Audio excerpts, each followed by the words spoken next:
We're going to get started with our first session tonight about George Gilder's Life After Capitalism.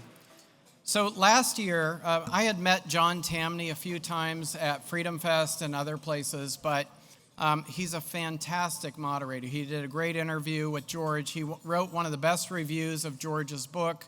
He's the perfect person to lead this discussion. He's the president of the Parkview Institute, the editor of Real Clear Markets, and he's at johntamny.com. Is that right?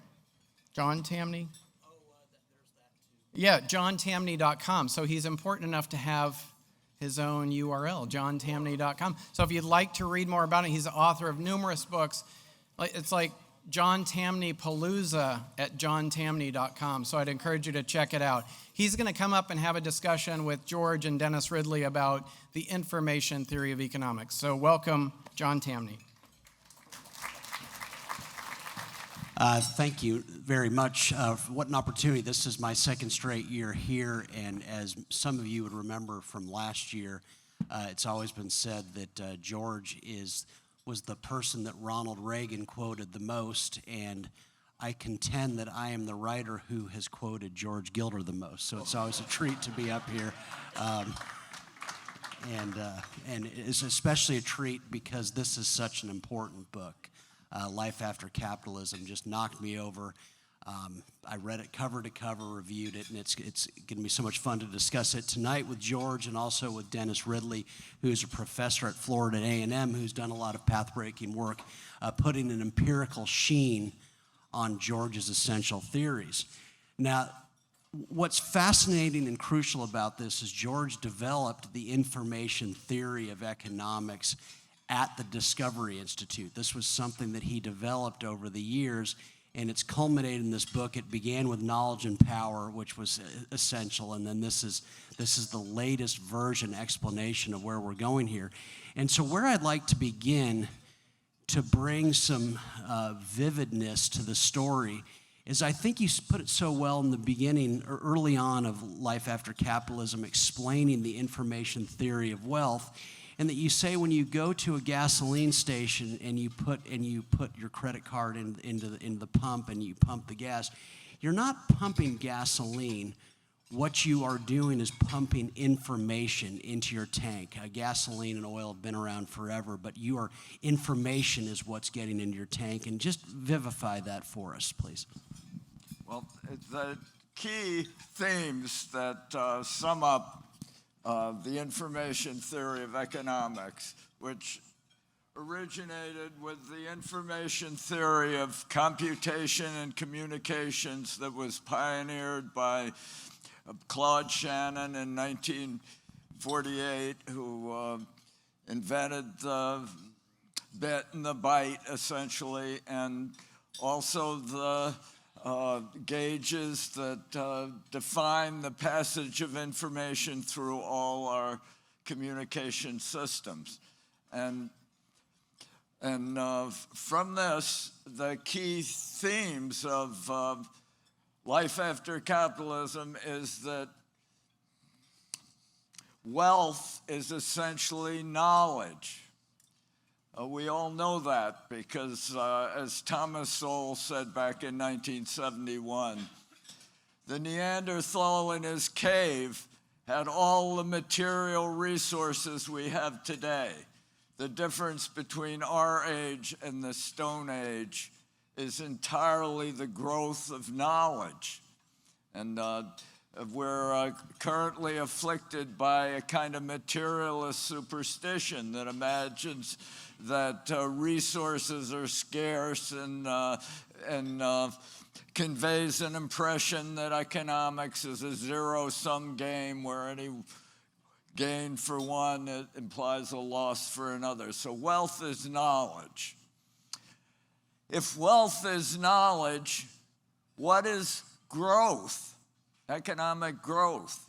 Well, for decades, I've been studying learning curves. It's the key concept behind the Boston Consulting Group and Bain and Company and McKinsey and all these great business consultancies all have documented learning curves across every part of the economy. If there's a market to constrain the learning process, you get a learning curve, which means with every doubling of total units sold, you get a drop in cost between 20 and 30%. Costs drop. That's what capitalism does. All these inflation data are really misrepresenting the actual progress across all the dimensions of our economy. Well, so this is important, though, because as most of you know, to pick up a newspaper and to read about the economy, anytime we read about booming economic growth, the consensus among economists and people in the media is that must mean inflation. And what you're saying is the exact opposite, that in fact the surest sign of economic growth is falling prices. That's correct. So, and we have, and that's why the third key theme is money is time. It's tokenized time.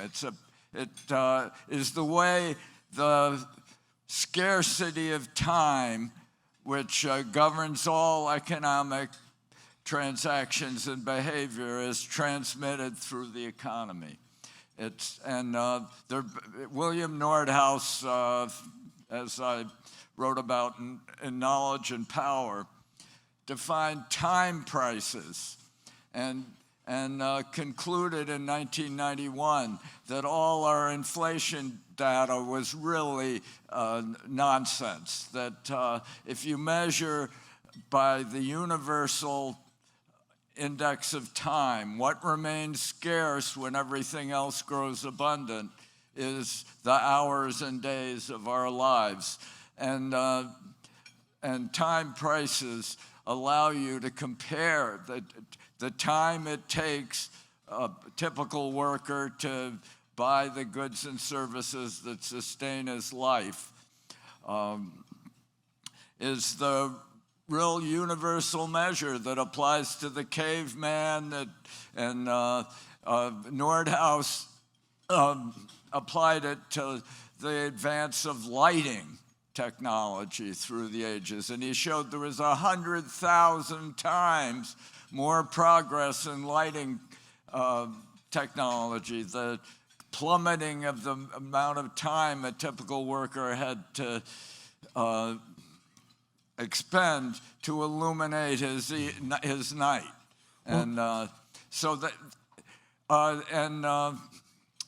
Gail Pooley, who's a Discovery Fellow, and Marion Tupy of Cato have written a book, Superabundance, that document that economic growth has been double or triple the rate that's ordinarily estimated, using our spurious inflation, consumer price indices, and GDP deflators and purchasing power parities. That entire apparatus is rendered otiose by time prices. Well, so let's talk about that, because that's important.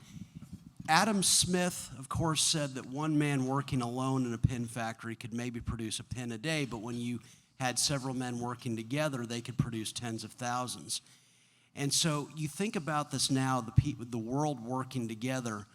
What does it mean to you in terms of the time price of money, suddenly the multiplication of thought with machines? So much of the discussion today, you must imagine a future of abundance that makes the present look primitive by comparison. Well, I certainly do. We're in an age of superabundance, and while we our culture conveys a predicament of scarcity and crisis, and I think it's a fundamental mistake in economics. Economics is not the science of scarcity.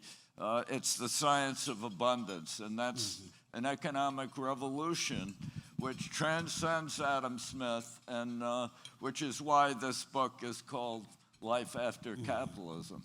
But the further key principle is that information is surprise. It's unexpected bits. And as Albert Hirschman expounded, the Princeton economist, the creativity always comes as a surprise to us. If it didn't, we wouldn't need it, and government planning would work. Okay, well, so speaking of surprise, and I want Professor Ridley to jump in on this too. Exactly to that point, when I go out and consume, I'm producing nothing. I'm not producing any knowledge. But when someone saves, by definition, they're producing knowledge because they create capital for someone else to create surprise.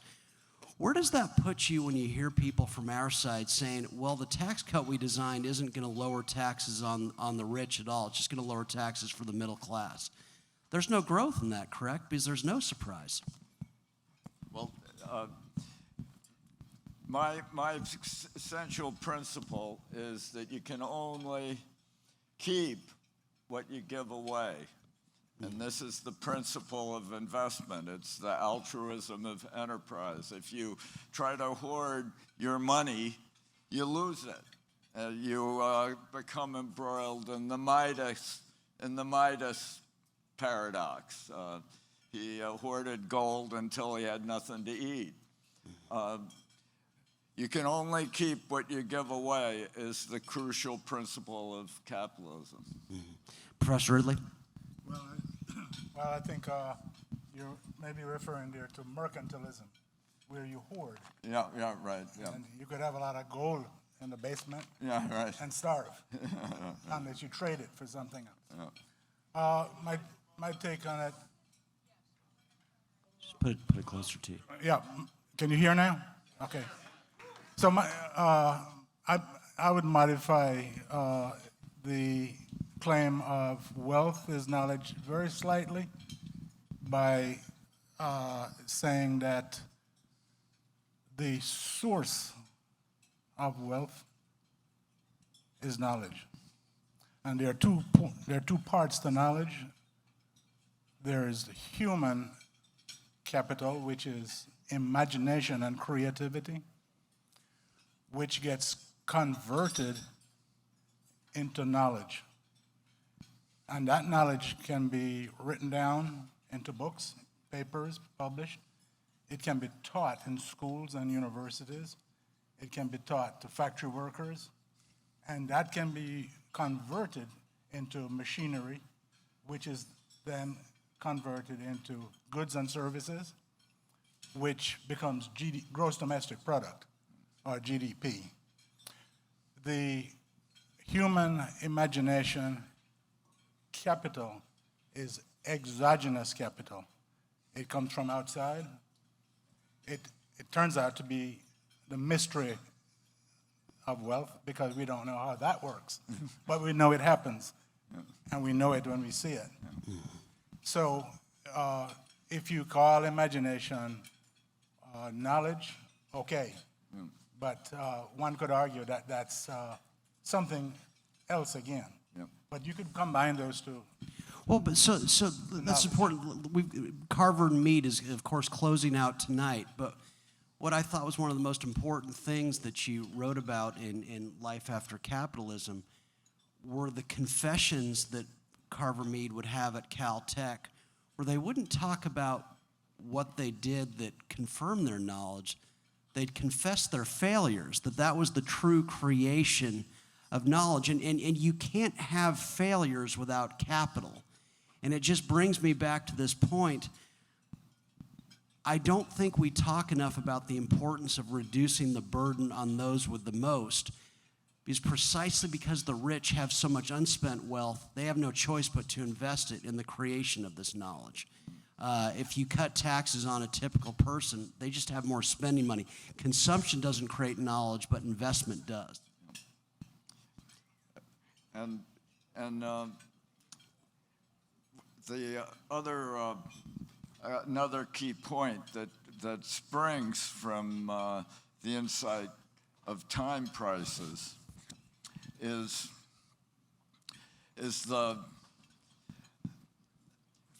if money is time, GDP is a really spurious number.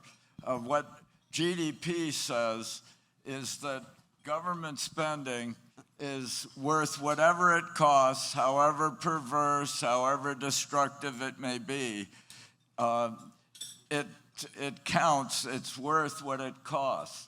The private sector, on the other hand, is measured by all these deflators and consumer price indices, which miss all the progress of learning and across the whole economy, documented in superabundance and in life after capitalism through time prices that show that growth has been just fabulously greater than any of the typical economic measures show. So GDP radically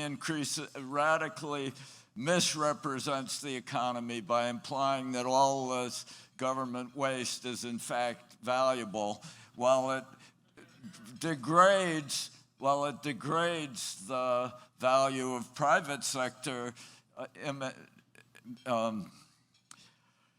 creativity and real growth registered in plummeting time prices. Well, because government spending is the consumption of the known. It's like going to the confession and just talking about all the things that you know. Whereas with investment, you're creating the unknown. Yeah. And so it leads to another thing. One of my favorite things about knowledge and power was that you described, quote, bubbles, which there's no such thing as growth spasms. It's this creation, this massive creation of new information, good, bad, and tragic, that gets us to a higher plane.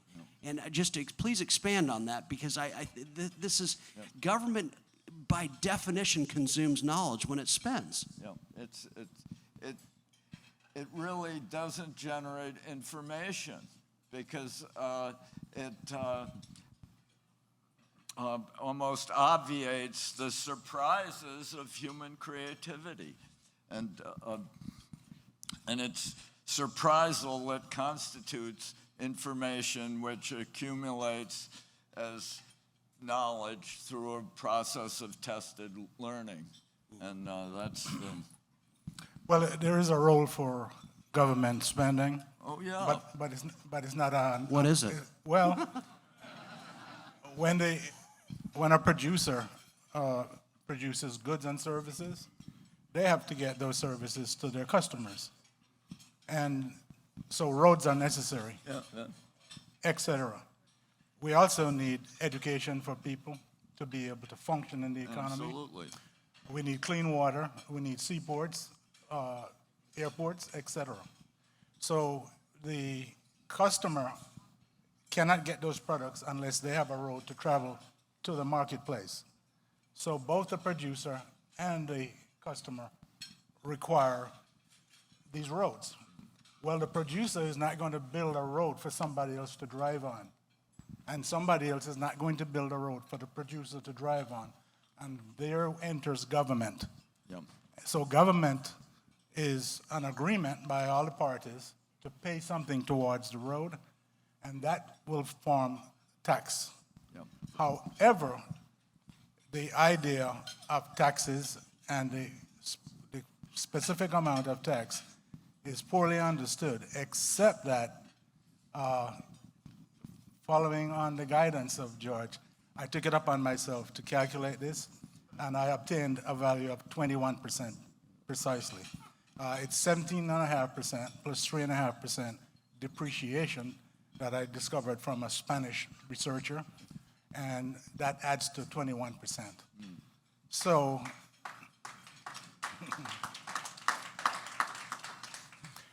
how the last administration figured it out, I don't know, but I pray that it does not expire and be raised again once to a higher level.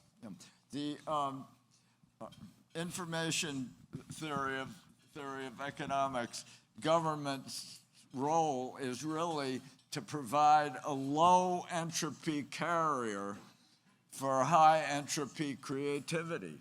I mean, without a low entropy carrier, as Shannon explained, you can't differentiate the signal from the noise. And so in order to have a productive economy, you have to have low entropy carriers, just as the transmission of information across networks requires the electromagnetic spectrum, which allows you to differentiate the signal from the carrier, because the speed of light unifies all dimensions of the network. And so a low entropy carrier is the role of government.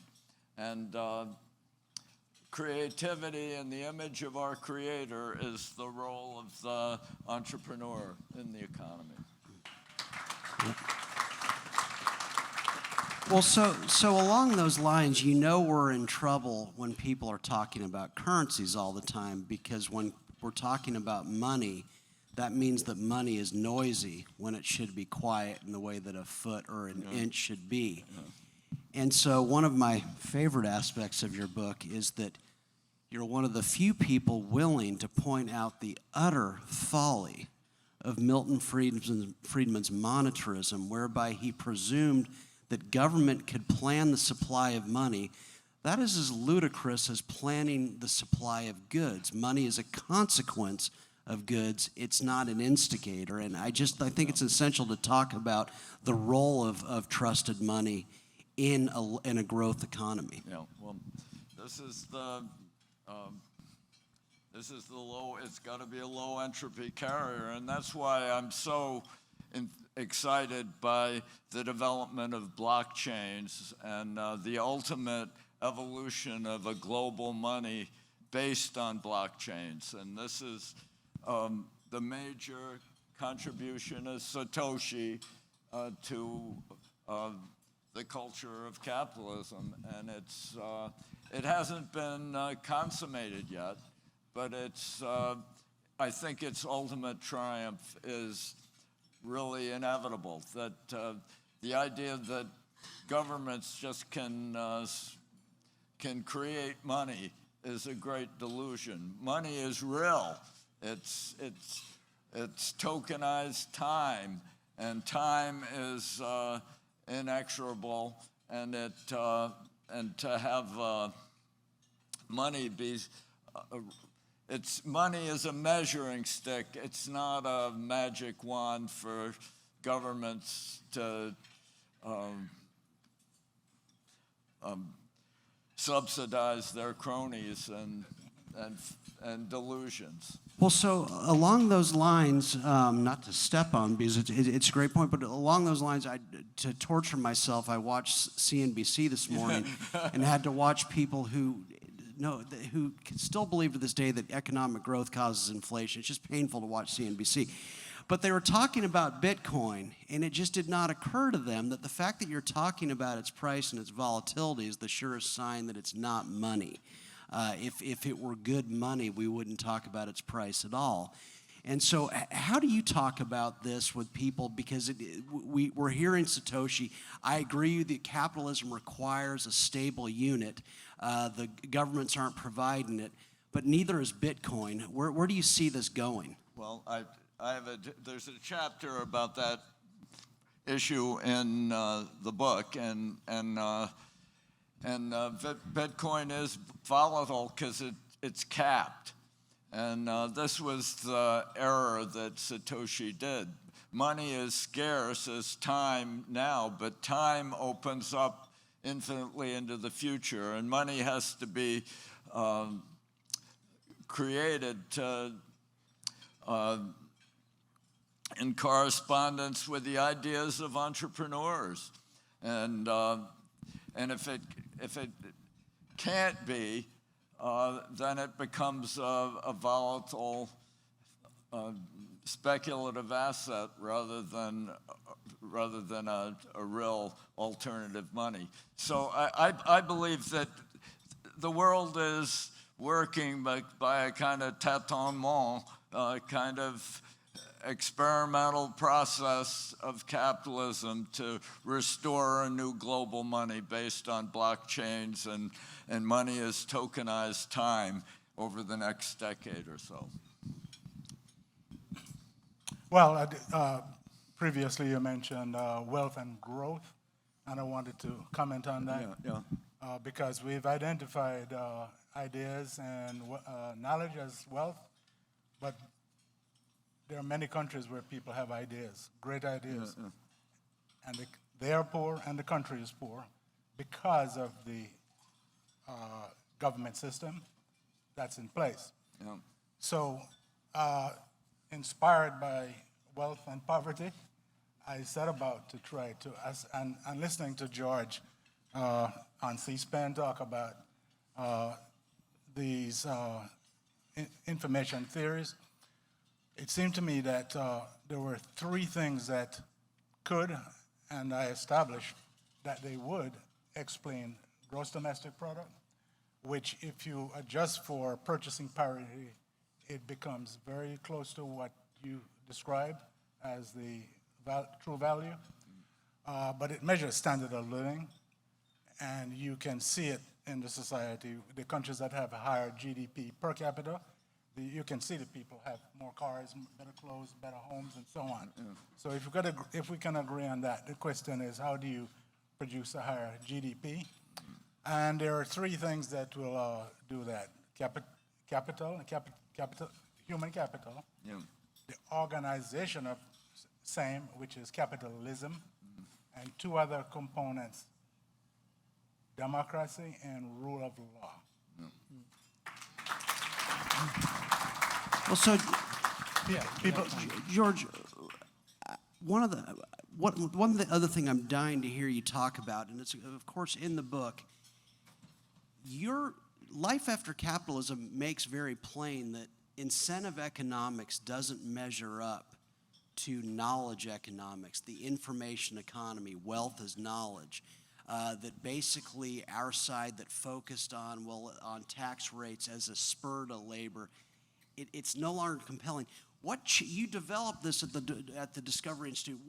How did take us through your evolution in thought on this one, because it makes perfect sense. But well, in wealth and poverty, I was kind of ambivalent, but ultimately, my critique of Adam Smith is that it ultimately implies that human beings are kind of